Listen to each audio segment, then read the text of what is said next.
Hello दोस्तों, कैसे हैं आप लोग। उम्मीद करेंगे आप लोग बहुत अच्छे होंगे। 1857 के क्रांति से संबंधित दो वीडियो मैंने आप लोग को पहले भी दे रखा हुआ है।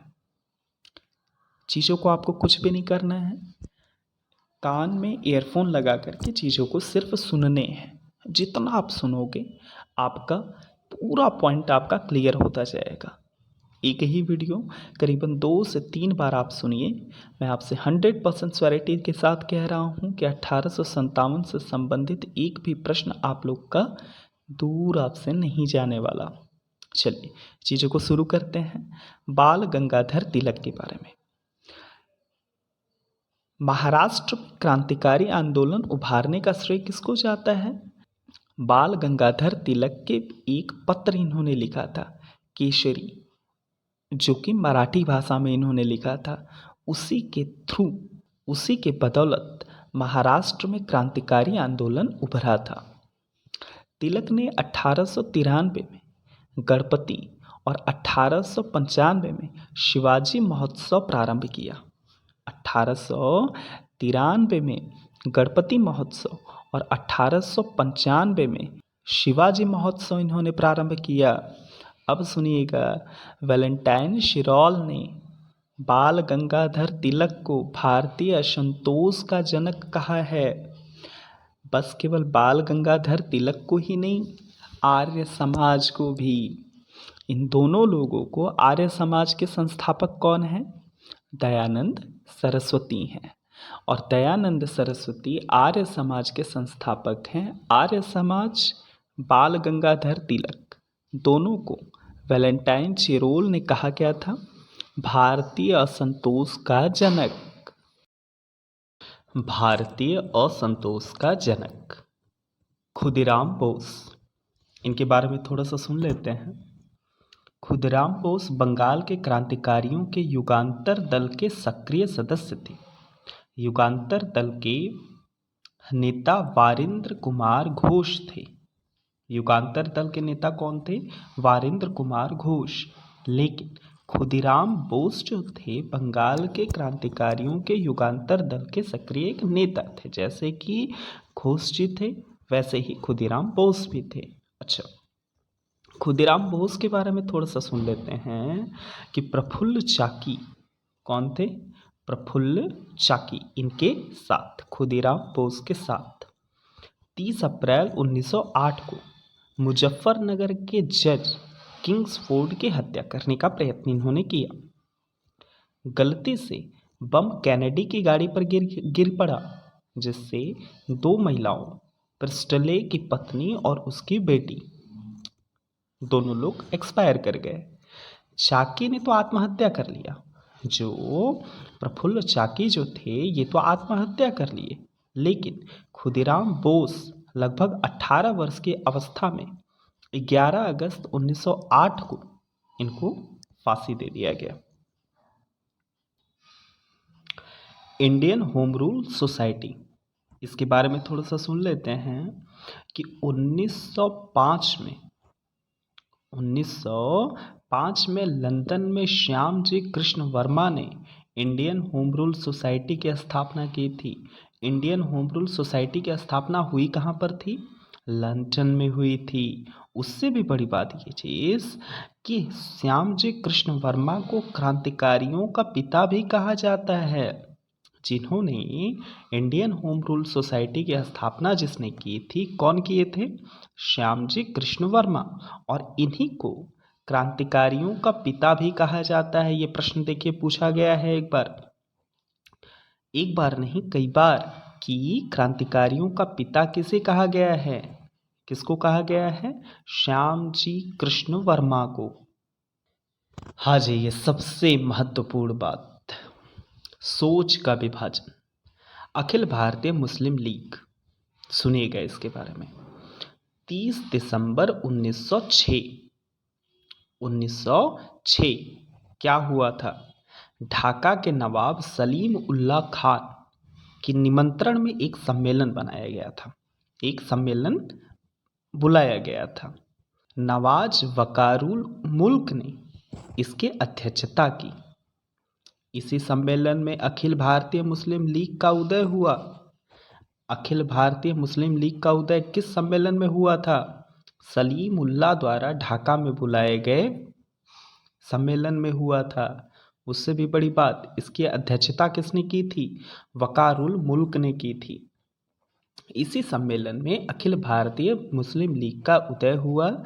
लीग का संविधान 1907 में कराची में बना और इस संविधान के अनुसार प्रथम अधिवेशन 1908 में किया गया। किसका?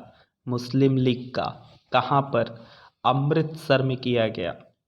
अच्छा, जहाँ आगा खान को इसका अध्यक्ष बनाया गया। 1908 में जो अमृतसर में जो मुस्लिम लीग का सम्मेलन हुआ था, वहाँ पे पहले अध्यक्ष किसको बनाया गया? आगा खान को बनाया गया। मुस्लिम लीग ने बंगाल विभाजन का समर्थन किया था, याद रखिएगा। बंगाल विभाजन कब किया गया? 1905 में किया गया। और 1905 के इस घटना को समर्थन किसने दिया? मुस्लिम लीग ने समर्थन दिया। अब यहीं से सोच देख रहे हैं कैसे बदल रहे हैं लोगों के। भिखाजी रुस्तम कामा भारतीय मूल की फ्रांसीसी नागरिक थी। कौन? भिखाजी रुस्तम कामा। जर्मनी के स्टुटगार्ट शहर में 1907 को आयोजित 7वीं अंतर्राष्ट्रीय कांग्रेस में तिरंगा फहराने के लिए यही जानी जाती है। प्रश्न पूछता है कि जर्मनी के स्टुटगार्ट शहर में 22 अगस्त 1907 को आयोजित 7वीं अंतर्राष्ट्रीय कांग्रेस में तिरंगा किसने फहराया था? भिखाजी रुस्तम कामा ने फहराया था। इनके माता पिता पारसी थे। इन्होंने दादा भाई नौरोजी के निजी सचिव के रूप में भी कार्य किया हुआ है। ए भैया, अब आ जाते हैं थोड़ा सा यहाँ पे मैटर थोड़ा सा संगीन वाला देख लेते हैं। 1 जुलाई 1909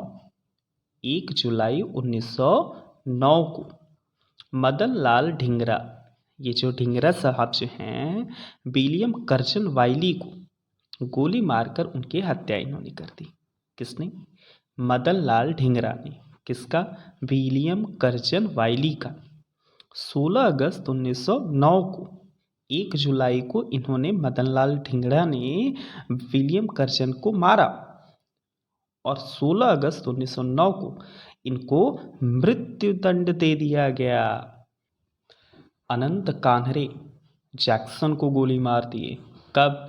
1909 में ही, 21 दिसंबर 1909 को।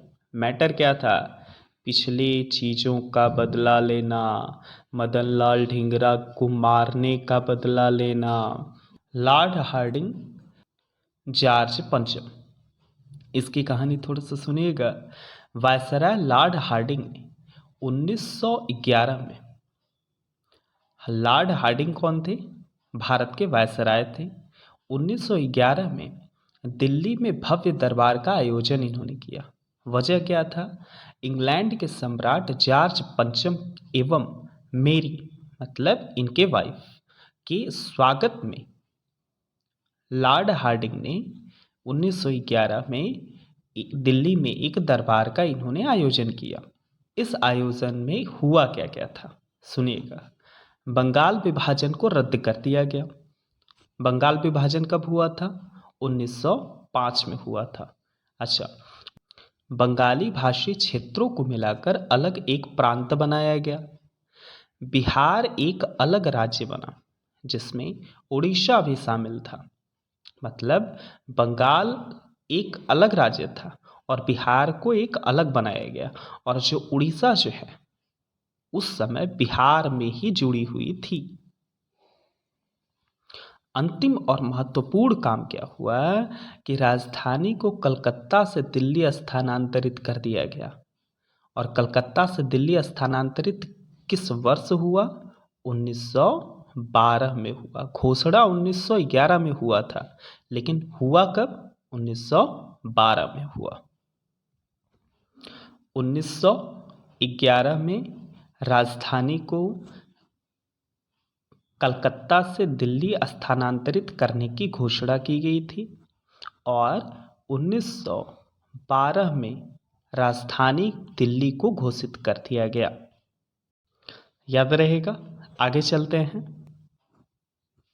रास बिहारी बोस, इनकी घटना थोड़ा सा सुनिएगा कि 23 दिसंबर 1912 ईस्वी को रास बिहारी बोस ने दिल्ली के वायसराय लॉर्ड हार्डिंग पर बम फेंका। अच्छा, ये जो लॉर्ड हार्डिंग हैं ये किस नंबर के थे? लॉर्ड हार्डिंग द्वितीय थे। अच्छा, इसके परिणाम स्वरूप 13 व्यक्ति गिरफ्तार किए गए थे। कब? 1912 में। अच्छा, कौन कौन थे? मास्टर अमित चंद्र थे, दीनानाथ थे, अवध बिहारी लाल थे, बाल मुकुंद थे, बसंत कुमार विश्वास थे, हनुमंत सहाय और बलराज थे। इतने लोग थे। बाकी भी लोग थे।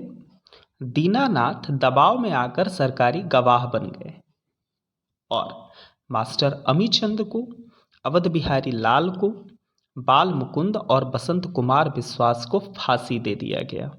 चलिए बाकी चीज़ें अगले वीडियो में। तब तक के लिए जय हिंद, जय भारत।